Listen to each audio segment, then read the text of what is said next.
Hi hello friends നമസ്കാരം welcome back to my channel Sree's cooking world. ഇന്ന് ഞാൻ വന്നിരിക്കുന്നത് നല്ല അടിപൊളി സൂപ്പർ ടേസ്റ്റി ആയിട്ടുള്ള പൈനാപ്പിൾ കേക്കിൻ്റെ റെസിപ്പി ആയിട്ടാണ്. അപ്പോൾ ഇതെങ്ങനെയാണ് ചെയ്യണമെന്ന് നോക്കാം. അതിന് മുന്നേ ആദ്യമായിട്ടാണ് നിങ്ങൾ എൻ്റെ ചാനൽ കാണുന്നതെങ്കിൽ അല്ലെങ്കിൽ സബ്സ്ക്രൈബ് ചെയ്തിട്ടില്ല എന്നുണ്ടെങ്കിൽ ഒന്ന് സബ്സ്ക്രൈബ് ചെയ്തേക്കണേ. സബ്സ്ക്രൈബ് ചെയ്യുമ്പോൾ തൊട്ടടുത്തൊരു കുഞ്ഞ് ബെല്ലൈക്കൺ വരും, അതുകൂടി ഒന്ന് പ്രസ് ചെയ്ത് ഓൾ എന്നുള്ള ഓപ്ഷനിലാക്കി വെക്കുകയാണെങ്കിൽ ഞാൻ ഇടുന്ന എല്ലാ വീഡിയോസിനും നോട്ടിഫിക്കേഷൻ നിങ്ങൾക്ക് കിട്ടുന്നതായിരിക്കും. എല്ലാ വീഡിയോസും നിങ്ങൾക്ക് മിസ് ചെയ്യാണ്ട് കാണാൻ സാധിക്കും. അപ്പോൾ നമുക്ക് വീഡിയോയിലേക്ക് പോകാം. അപ്പോൾ നമ്മൾ ഈ കേക്ക് ചെയ്യുന്നത് ഒറിജിനൽ പൈനാപ്പിൾ വെച്ചിട്ട് തന്നെയാണ്. അതിന് വേണ്ടിയിട്ട് ചെറിയ 2 പൈനാപ്പിൾ ഞാൻ എടുത്തിട്ടുണ്ട്. നമ്മൾ ഒറിജിനൽ പൈനാപ്പിൾ അല്ലാന്നുണ്ടെങ്കിൽ പൈനാപ്പിളിൻ്റെ ക്രഷ് വാങ്ങാൻ കിട്ടും, അത് വെച്ചിട്ടും ചെയ്യാം കേട്ടോ. നമ്മൾ സ്ട്രോബെറി കേക്ക് ചെയ്തപ്പോൾ സ്ട്രോബെറി ക്രഷ് യൂസ് ചെയ്തില്ലേ, അതേപോലെയുള്ള പൈനാപ്പിൾ ക്രഷ്. എന്തായാലും ഒറിജിനൽ പൈനാപ്പിൾ വെച്ച് ചെയ്യുമ്പോൾ അതിൻ്റേതായ ഒരു പ്രത്യേക ടേസ്റ്റാണുള്ളത്. പൈനാപ്പിൾ കിട്ടുകയാണെന്നുണ്ടെങ്കിൽ പൈനാപ്പിൾ വെച്ച് തന്നെ ചെയ്താൽ മതി, അല്ലാന്നുണ്ടെങ്കിൽ മാത്രം ക്രഷ് യൂസ് ചെയ്തോളൂ. ഇതൊരുപാട് ചെറിയ പൈനാപ്പിൾ ആയതുകൊണ്ടാണ് ഞാൻ 2 പൈനാപ്പിൾ എടുത്തത്. പക്ഷേ ഈ 2 പൈനാപ്പിളോളം നമുക്ക് ആവശ്യമില്ല. ഈ മുള്ളെല്ലാം റിമൂവ് ചെയ്തതിന് ശേഷം നമുക്ക് ചെറുതായിട്ട് അരിഞ്ഞ് 250 ml മെഷർമെൻറ്റ് കപ്പിൽ 2 കപ്പോളം ആവശ്യമുണ്ട്. അപ്പോൾ അരിഞ്ഞതിന് ശേഷം ഞാൻ പറയാം എത്രയാണ് എടുത്തിട്ടുള്ളതെന്ന്. അപ്പോൾ പൈനാപ്പിളിൻ്റെ സ്കിന്നൊക്കെ റിമൂവ് ചെയ്തു ചെറുതായിട്ട് അരിഞ്ഞെടുത്തിട്ടുണ്ട്. എനിക്ക് 1.5 പൈനാപ്പിളാണ് ഞാൻ എടുത്തിട്ടുള്ളത്. അപ്പോൾ അത് നമുക്ക് ഒരു പാത്രത്തിലേക്ക് ഇട്ട് കൊടുക്കാം. ഇനി ഇതിലേക്ക് പഞ്ചസാര കൂടി ചേർത്തൊന്ന് കുക്ക് ചെയ്തെടുക്കണം. പൈനാപ്പിളിൻ്റെ പുളിയും മധുരവും ഒക്കെ നോക്കിയിട്ട് വേണം നമ്മൾ പഞ്ചസാര ആഡ് ചെയ്ത് കൊടുക്കാനായിട്ട്. നല്ല മധുരമുള്ള പൈനാപ്പിൾ ആണെന്നുണ്ടെങ്കിൽ അധികം പഞ്ചസാര ചേർക്കേണ്ട, കുറച്ച് ചേർത്താൽ മതിയാകും. അതെല്ലാം നല്ല പുളിപ്പുള്ള പൈനാപ്പിൾ ആണെന്നുണ്ടെങ്കിൽ നമ്മൾ നല്ലതുപോലെ പഞ്ചസാര ചേർത്ത് കൊടുക്കണം. നിങ്ങൾ നോക്കിയിട്ട് ചേർക്കുക. ഞാനിപ്പോൾ ഇവിടെ ചേർത്ത് കൊടുക്കുന്നത് 250 ml മെഷർമെൻറ്റ് കപ്പിൽ 1/2 കപ്പ് പഞ്ചസാരയാണ്. ഇനി ഫ്ലെയിം ഓണാക്കി ഇതൊന്ന് കുക്ക് ചെയ്തെടുക്കാം.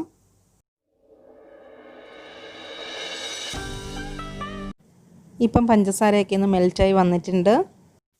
നമ്മൾ വെള്ളം ഒട്ടും ആഡ് ചെയ്തിട്ടില്ല. ഇത് പഞ്ചസാര മെൽറ്റായതിൻ്റെയും പൈനാപ്പിളിൻ്റെയൊക്കെ വെള്ളമാണുള്ളത് കേട്ടോ. ഇപ്പോൾ പൈനാപ്പിളൊക്കെ അത്യാവശ്യം നല്ലതുപോലെ കുക്കായി പൈനാപ്പിളിൻ്റെ വെള്ളമൊക്കെ വറ്റി വന്നിട്ടുണ്ട്. ഇനി ഇത് ഫ്ലെയിം ഓഫ് ചെയ്ത് സൈഡിലേക്ക് മാറ്റി വയ്ക്കാം. 8 ഇഞ്ചിൻ്റെ ഒരു കേക്ക് ടിന് കുറച്ച് ഓയിൽ ബ്രഷ് ചെയ്ത് ബട്ടർ പേപ്പർ ഇട്ട് ഒന്ന് ഗ്രീസ് ചെയ്തെടുത്തിട്ടുണ്ട്. ഇത് സൈഡിലേക്ക് മാറ്റി വയ്ക്കാം.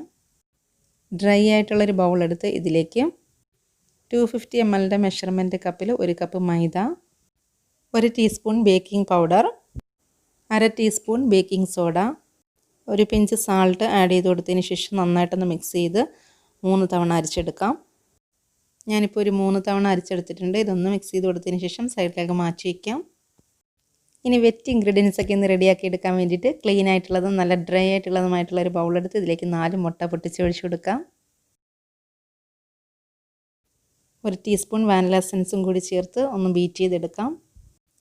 ഇപ്പോൾ എഗ്ഗ് ഒന്ന് പതഞ്ഞ് വന്നിട്ടുണ്ട്. ഇതിലേക്ക് 250 ml മെഷർമെൻറ്റ് കപ്പിൽ 3/4 കപ്പ് പൊടിച്ച പഞ്ചസാര കുറച്ചായിട്ട് ചേർത്ത് കൊടുത്ത് നല്ല ഫ്ലഫി ആകുന്നിടം വരെ ബീറ്റ് ചെയ്തെടുക്കാം.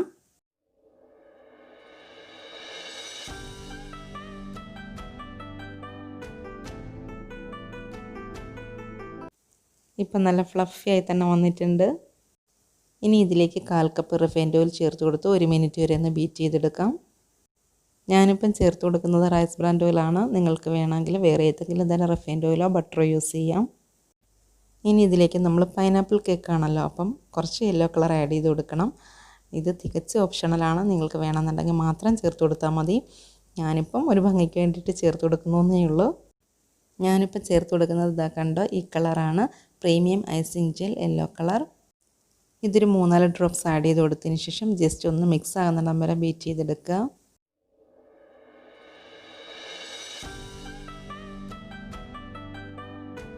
ഇപ്പോൾ ഇതെല്ലാം ഒന്ന് മിക്സായി കിട്ടിയിട്ടുണ്ട്. ഇനി ഇതിലേക്ക് നമ്മൾ ആദ്യം കുക്ക് ചെയ്ത് വെച്ചിരുന്ന പൈനാപ്പിൾ പീസസ് ഉണ്ടല്ലോ, അത് ആഡ് ചെയ്ത് കൊടുക്കണം. ഇതിൻ്റെ ചൂടൊക്കെ നന്നായിട്ട് മാറിയിട്ടുണ്ട്. ഇതിപ്പം മൊത്തം നമ്മൾ ആഡ് ചെയ്ത് കൊടുക്കുന്നില്ല. ഇതിൽ നിന്ന് 1/4 കപ്പോളം എടുത്ത് അത്രയും മാത്രമേ ആഡ് ചെയ്ത് കൊടുക്കുന്നുള്ളൂ. ബാക്കി നമുക്ക് ആവശ്യമുണ്ട്, പക്ഷെ അതിപ്പോൾ ചേർത്ത് കൊടുക്കണ്ട, ഞാൻ പറയാം കേട്ടോ. ഇതിപ്പോൾ സൈഡിലേക്ക് മാറ്റി വയ്ക്കാം. അതിൽ നിന്ന് 1/4 കപ്പ് പൈനാപ്പിൾ പീസ് ഞാൻ എടുത്തിട്ടുണ്ട്. ഇത് ചേർത്ത് കൊടുത്ത് നമുക്ക് ജസ്റ്റ് ഒന്ന് ഫോൾഡ് ചെയ്തെടുക്കാം. ഇതിൻ്റെ കൂടെ തന്നെ അരിച്ച് വെച്ചിരുന്ന ഡ്രൈ ഇൻഗ്രീഡിയൻസ് കുറച്ചായിട്ട് ചേർത്ത് കൊടുത്തൊന്ന് ഫോൾഡ് ചെയ്തെടുക്കാം.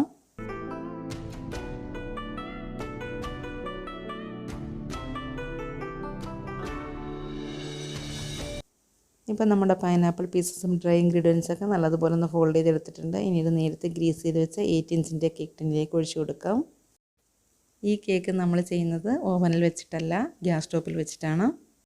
10 മിനിറ്റ് മുന്നേ തന്നെ ഒരു പാത്രം ഗ്യാസ് സ്റ്റോപ്പിൻ്റെ മുകളിൽ വെച്ച് അതിന് ഉള്ളിലൊരു സ്റ്റാൻഡറൊക്കെ വെച്ച് കൊടുത്ത് പാത്രം അടച്ച് പ്രീഹീറ്റ് ചെയ്യാൻ വെച്ചിട്ടുണ്ടായിരുന്നു. പ്രീഹീറ്റായ പാത്രത്തിലേക്ക് കേക്ക് ബാറ്റർ ഒന്ന് ടാപ്പ് ചെയ്ത് കൊടുത്തതിന് ശേഷം ഇറക്കി വെച്ച് കൊടുക്കാം. പാത്രം അടച്ച് ലോ ഫ്ലെയിമിൽ 45 മുതൽ 50 മിനിറ്റ് വരെ ഒന്ന് ബേക്ക് ചെയ്യാനായിട്ട് വെക്കാം. ഇപ്പോൾ 50 മിനിറ്റ് ആയിട്ടുണ്ട്. കേക്കിൻ്റെ നല്ല മണം വരുന്നുണ്ട്. നമുക്കൊന്ന് തുറന്ന് നോക്കാം. ഇപ്പോൾ 50 മിനിറ്റ് ആയപ്പോൾ നല്ല അടിപൊളിയായിട്ട് തന്നെ ബേക്കായി കിട്ടിയിട്ടുണ്ട്. ആ കയ്യിലൊന്നും ഒട്ടിപ്പിടിക്കുന്നേ ഇല്ല. നോക്കിയ കേക്കിൽ വലിയ 2 ഹോൾ കാണുന്നുണ്ടോ? അത് ഞാനൊരു 40 മിനിറ്റ് ആയപ്പോൾ ഒന്ന് തുറന്ന് നോക്കിയിട്ട് കുത്തി നോക്കിയതാണ്. പക്ഷേ അപ്പോഴും മാവ് ഒട്ടിപ്പിടിക്കുന്നുണ്ടായിരുന്നു. അതുകൊണ്ട് പിന്നെ ഞാനൊരു 10 മിനിറ്റ് കൂടെ വെക്കാമെന്ന് വിചാരിച്ചു. പിന്നെ അടച്ചു വെച്ചിട്ട് ഇപ്പോൾ 50 മിനിറ്റ് ആയപ്പോൾ നമുക്ക് അടിപൊളിയായിട്ട് തന്നെ കിട്ടിയിട്ടുണ്ട്. ഇനി ഇത് തണുക്കാനായിട്ട് മാറ്റി വയ്ക്കാം. കേക്ക് നല്ലതുപോലെ ഒന്ന് ചൂടാറാൻ വേണ്ടിയിട്ട് ടിന്നിൽ നിന്ന് മാറ്റി ഒരു പ്ലേറ്റിലേക്ക് വെക്കുകയാണ്.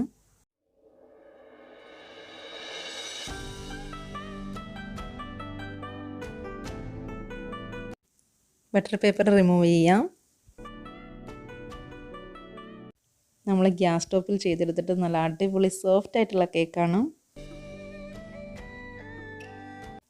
കേക്കിൻ്റെ ചൂട് മാറുന്നത് വരെ നമുക്ക് വിപ്പിംഗ് ക്രീം ഒന്ന് ബീറ്റ് ചെയ്തെടുക്കാം. ഞാനിപ്പം വിവോയുടെ വിപ്പിംഗ് ക്രീമാണ് എടുത്തിരിക്കുന്നത്. 2 കപ്പോളം എടുത്ത് ബീറ്റ് ചെയ്ത് വെച്ചിട്ടുണ്ട്. വിപ്പിംഗ് ക്രീം നല്ലതുപോലെ ഒന്ന് തണുക്കാനായിട്ട് അരമണിക്കൂറോളം ഒന്ന് ഫ്രിഡ്ജിലേക്ക് വയ്ക്കാം. ഈ ടൈമിൽ ഷുഗർ സിറപ്പ് ഒന്ന് റെഡിയാക്കി എടുക്കണം. ഷുഗർ സിറപ്പിന് വേണ്ടി 1/2 കപ്പ് പഞ്ചസാരയിൽ 1 കപ്പ് വെള്ളം ഒഴിച്ചൊന്ന് തിളപ്പിച്ച് വെച്ചിരിക്കുകയാണ്. ഇപ്പോൾ ഇത് ചൂടാറിയിട്ടുണ്ട് കേട്ടോ. ഇനി ഇതിലേക്ക് നമ്മൾ ആദ്യം കുക്ക് ചെയ്ത് വെച്ചിരുന്ന പൈനാപ്പിൾ പീസസ് ഇല്ലേ, അതാണിത്. ഇതിൽ നിന്ന് 1/2 കപ്പോളം എടുത്ത് കേക്കിൻ്റെ ലെയർസിലൊക്കെ വെക്കാനായിട്ട് മാറ്റി വയ്ക്കാം. ബാക്കി പാത്രത്തിലുള്ളതുണ്ടല്ലോ, അത് നമുക്ക് മിക്സിയുടെ ജാറിലിട്ട് നന്നായിട്ടൊന്ന് അരച്ചെടുക്കാം. ഇത് നല്ലതുപോലെ അരഞ്ഞ് കിട്ടിയിട്ടുണ്ട്. ഇനി ഇത് ഷുഗർ സിറപ്പിലേക്ക് ആഡ് ചെയ്ത് കൊടുക്കാം. നല്ലതുപോലെ ഒന്ന് മിക്സ് ചെയ്ത് കൊടുക്കുക. ഇപ്പം നമ്മളുടെ കേക്ക് വെറ്റ് ചെയ്യാനുള്ള പൈനാപ്പിൾ സിറപ്പ് ഇവിടെ റെഡി ആയിരിക്കുകയാണ്. ഇനി ഇത് തണുക്കാനായിട്ട് ഫ്രിഡ്ജിലേക്ക് വയ്ക്കാം. ഇപ്പം നമ്മുടെ കേക്ക് നല്ലതുപോലെ ചൂടാറിയിട്ടുണ്ട്. ഇനി ഇത് 3 ലെയറായിട്ട് കട്ട് ചെയ്തെടുക്കണം. ഇപ്പോൾ കേക്ക് 3 ലെയറായിട്ട് കട്ട് ചെയ്തെടുത്തിട്ടുണ്ട്. ഇനി ഇത് ഐസിങ് ചെയ്യാൻ തുടങ്ങാം. അതിനുവേണ്ടി ഒരു കേക്ക് ബോർഡ് വെച്ച് അതിൻ്റെ മുകളിൽ കുറച്ച് ക്രീം അപ്ലൈ ചെയ്ത് കൊടുക്കാം. ഫസ്റ്റ് ലെയർ കേക്ക് വെച്ച് കൊടുത്തതിന് ശേഷം പൈനാപ്പിളിൻ്റെ സിറപ്പ് ഉപയോഗിച്ച് നന്നായിട്ട് വെറ്റ് ചെയ്ത് കൊടുക്കുക. എന്നിട്ട് ക്രീം അപ്ലൈ ചെയ്ത് കൊടുക്കാം.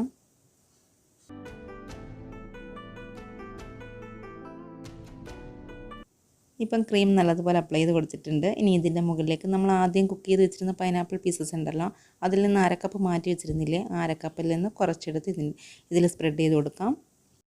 ഈ പൈനാപ്പിളിൻ്റെ പീസസ് ഇടയ്ക്ക് ഇങ്ങനെ കടിക്കുമ്പോഴുണ്ടല്ലോ ഒരു പ്രത്യേക ടേസ്റ്റാണ്. നല്ല അടിപൊളിയാണ്. നിങ്ങൾ ഒരു പ്രാവശ്യമെങ്കിലും ഇത് ചെയ്ത് നോക്കണം. ഞാൻ ഇടയ്ക്കൊക്കെ ചെയ്യാറുള്ളൊരു കേക്കാണിത് കേട്ടോ. അത്രയ്ക്ക് ഇഷ്ടമാണ്.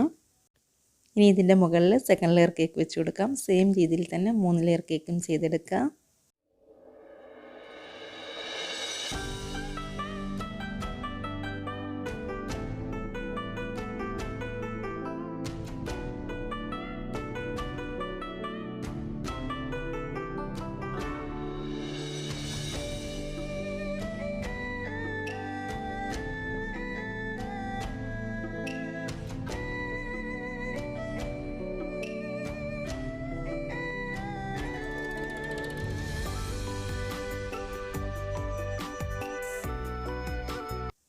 ഇപ്പോൾ 3 ലെയർ കേക്കും വെച്ച് കൊടുത്തു. ക്രീം നല്ലപോലെ അപ്ലൈ ചെയ്ത് കൊടുത്തിട്ടുണ്ട്. ഇനി ഇത് നന്നായിട്ടൊന്ന് ഷേപ്പ് ചെയ്തെടുക്കണം.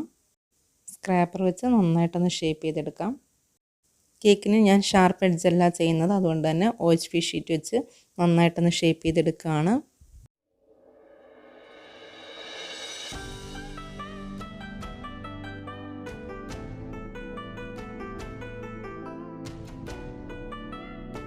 ഇപ്പോൾ അത്യാവശ്യം കേക്ക് ഷേപ്പ് ചെയ്തെടുത്തിട്ടുണ്ട്. കേക്ക് ഞാൻ ഫ്രിഡ്ജിലേക്ക് വയ്ക്കുകയാണ്. 2 മണിക്കൂറെങ്കിലും നല്ലതുപോലെ തണുത്തതിന് ശേഷം നമുക്ക് ഇതിൻ്റെ മുകളിൽ ഒരു ഗ്ലേസ് ഒഴിക്കണം. നമ്മൾ ചോക്ലേറ്റ് ഗനാഷ് ചെയ്തെടുക്കില്ലേ, അതേപോലെ തന്നെ കുറച്ച് വ്യത്യാസം വരുത്തി ഒരു ഗ്ലേസ് ചെയ്തെടുക്കാമെന്നാണ് ഞാൻ വിചാരിക്കുന്നത്. അതിന് വേണ്ടിയിട്ടൊരു പാത്രത്തിൽ കുറച്ച് വെള്ളം എടുത്ത് അതിന് മുകളിൽ മറ്റൊരു പാത്രം വെച്ച് കൊടുത്തിട്ടുണ്ട്. ഫ്ലെയിം ഓണാക്കി അടിയിലിരിക്കുന്ന പാത്രത്തിലെ വെള്ളം ഒന്ന് ചൂടായിട്ട് വരുമ്പോൾ മുകളിലിരിക്കുന്ന പാത്രത്തിലേക്ക് 1/2 കപ്പ് വിപ്പിംഗ് ക്രീം ഒഴിച്ചു കൊടുക്കാം. വിപ്പിംഗ് ക്രീം നല്ലതുപോലെ ഒന്ന് ചൂടായിട്ട് വരുമ്പോൾ ഇതിലേക്ക് 250 ml മെഷർമെൻറ്റ് കപ്പിൽ 1 കപ്പ് വൈറ്റ് ചോക്ലേറ്റ് ആഡ് ചെയ്ത് കൊടുക്കാം. വൈറ്റ് ചോക്ലേറ്റ് ഒന്ന് മെൽറ്റായിട്ട് വരുമ്പോൾ ഇതിലേക്ക് 1 table spoon neutral gel add ചെയ്ത് കൊടുക്കാം. ചോക്ലേറ്റും ന്യൂട്രൽ ജെല്ലും മെൽറ്റ് ആകുന്നിടം വരെ ഒന്ന് മിക്സ് ചെയ്തെടുക്കുക. ഇപ്പോൾ അത്യാവശ്യം നല്ല രീതിയിൽ തന്നെ മെൽറ്റായി വന്നിട്ടുണ്ട്. ഇനി ഇത് ഫ്ലെയിം ഓഫ് ചെയ്തതിന് ശേഷം ഒന്ന് അരിച്ചെടുക്കാം. ഇപ്പോൾ ഇത് അരിച്ചു കൊണ്ടുവന്നിട്ടുണ്ട്. ഇനി ഇതിലേക്ക് കുറച്ച് യെല്ലോ ജെൽ കളർ ആഡ് ചെയ്ത് കൊടുക്കുകയാണ്.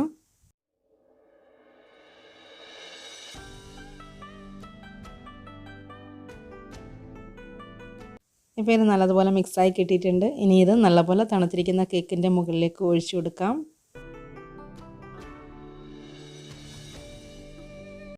ഗ്ലേസ് ഒഴിച്ചതിന് ശേഷം കേക്ക് ബോർഡ് നല്ലതുപോലെ ക്ലീൻ ചെയ്തെടുത്തിട്ടുണ്ട്. ഇനി ഇതിലൊരു കേക്ക് ബോർഡർ വരച്ചു കൊടുക്കണം. അതിന് വേണ്ടിയിട്ട് പൈപ്പിംഗ് ബാഗിലേക്ക് കുറച്ച് വിപ്പിംഗ് ക്രീം എടുത്തിട്ടുണ്ട്. ഒരു സൈഡിൽ കുറച്ച് യെല്ലോ കളർ ഞാൻ ഒഴിച്ചു കൊടുത്തിരിക്കുകയാണ്, 2 ഷെയ്ഡുള്ള കളർ വരാൻ വേണ്ടിയിട്ട്. സ്റ്റാർ നോസിലാണ് യൂസ് ചെയ്തിരിക്കുന്നത്. നമ്മൾ പൈപ്പിംഗ് ബാഗിൽ യെല്ലോ കളറാക്കി കൊടുത്തില്ലേ, അത് മുകളിലേക്ക് പിടിക്കുകയാണെങ്കിൽ മുകളിലോട്ട് ആ കളർ വരും. അപ്പോൾ അടിയിൽ ഇങ്ങനെ വെള്ള കളറും നല്ല രസമാണ് അത് കാണാനായിട്ട്, 2 ഷെയ്ഡുള്ള കളറ്. ബോർഡർ വരച്ച് കഴിഞ്ഞു. ഇനി കേക്കിൻ്റെ മുകളിൽ ഒരു ഫ്ലവർ വരച്ച് കൊടുക്കാം. ഫ്ലവർ ചെയ്യാനായിട്ട് ഞാൻ R11 എന്ന് പറയുന്ന ഒരു നോസിലാണ് എടുത്തിരിക്കുന്നത്. നമ്മൾ റെഡ് ഫ്ലവറാണ് ചെയ്തെടുക്കുന്നത്. അതിന് വേണ്ടിയിട്ട് വിപ്പിംഗ് ക്രീമിൽ കുറച്ച് റെഡ് ജെൽ കളർ ആഡ് ചെയ്തെടുത്തിട്ടുണ്ട്. ഫ്ലവർ വരയ്ക്കുമ്പോൾ ഫ്ലവറിൻ്റെ മുകൾ ഭാഗത്ത് കുറച്ച് ഡാർക്ക് കളർ വരാൻ വേണ്ടിയിട്ട് പൈപ്പിംഗ് ബാഗിൻ്റെ ഒരു സൈഡിലേക്ക് 3-4 ഡ്രോപ്സ് റെഡ് കളർ ആഡ് ചെയ്തിട്ടുണ്ടായിരുന്നു. അതായത് ഫ്ലവർ നോസിലിൻ്റെ വീതി കുറഞ്ഞ ഭാഗമില്ലേ, ആ ഭാഗത്തായിട്ട് വേണം കളർ ഒഴിച്ചു കൊടുക്കാനായിട്ട്, എങ്കിലും നമ്മളുടെ ഡാർക്ക് കളർ മുകളിലായിട്ട് വരൂ.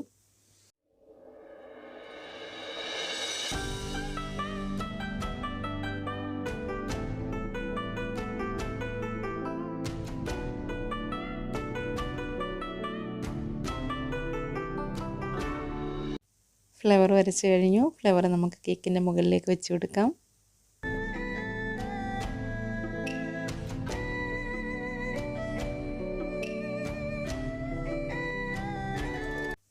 ലീഫ് വരച്ച് കൊടുക്കാനായിട്ട് വിപ്പിംഗ് ക്രീമിൽ കുറച്ച് ഗ്രീൻ കളറാക്കി എടുത്തിട്ടുണ്ട്. കുറച്ച് ഷുഗർ ബാൾസ് അവിടെ ഇവിടെയൊക്കെ ആയിട്ട് ഇട്ട് കൊടുക്കുന്നുണ്ട്. ഫ്ലവറിൻ്റെ മുകളിൽ ഇങ്ങനെ മഴത്തുള്ളി പോലെ തോന്നിക്കാൻ വേണ്ടിയിട്ട് ഞാൻ കുറച്ച് ന്യൂട്രൽ ജെല്ല് പൈപ്പിംഗ് ബാഗിലാക്കി ചെറിയൊരു ഹോളിട്ടിട്ട് ഇങ്ങനെ ചെയ്ത് കൊടുത്തിരിക്കുകയാണ്. അങ്ങനെ നമ്മളുടെ അടിപൊളി പൈനാപ്പിൾ കേക്ക് ഇവിടെ റെഡി ആയിരിക്കുകയാണ്. അപ്പോൾ ഇതൊന്ന് കട്ട് ചെയ്ത് കാണിക്കണം, അതേപോലെ തന്നെ ടേസ്റ്റ് നോക്കണം. അപ്പോൾ ചെയ്യുന്നത് ഞാനല്ല കേട്ടോ, എൻ്റെ ചേച്ചിയുടെ മോൻ അഭിജിത്ത് 10th സ്റ്റാൻഡേർഡിലാണ് പഠിക്കുന്നത്. മോനാണ് ഇപ്പോൾ കട്ട് ചെയ്ത് കാണിക്കുന്നത്.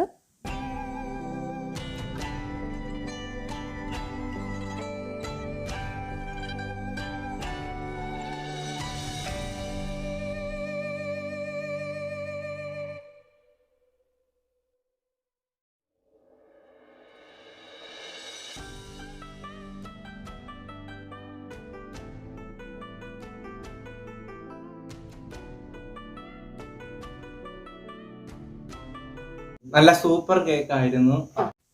അപ്പോൾ അടിപൊളി കേക്കായിരുന്നു. കേക്ക് ചെയ്ത് വെച്ചത് മാത്രം ഓർമ്മയുണ്ട്, പെട്ടെന്നാണിത് തീർന്നത്. അത്രയ്ക്ക് അടിപൊളിയായിരുന്നു. അപ്പോൾ എല്ലാവരും ഇതൊന്ന് ട്രൈ ചെയ്ത് നോക്കണം, ഫീഡ്ബാക്ക് എന്നെ അറിയിക്കണം. ഈ വീഡിയോ ഇഷ്ടമായിട്ടുണ്ടെങ്കിൽ നിങ്ങൾ ലൈക്ക് ചെയ്യുക, ഷെയർ ചെയ്യുക, കമൻറ്റ് ചെയ്യുക. സബ്സ്ക്രൈബ് ചെയ്തിട്ടില്ലാത്തവരാണെങ്കിൽ സബ്സ്ക്രൈബ് ചെയ്യുക.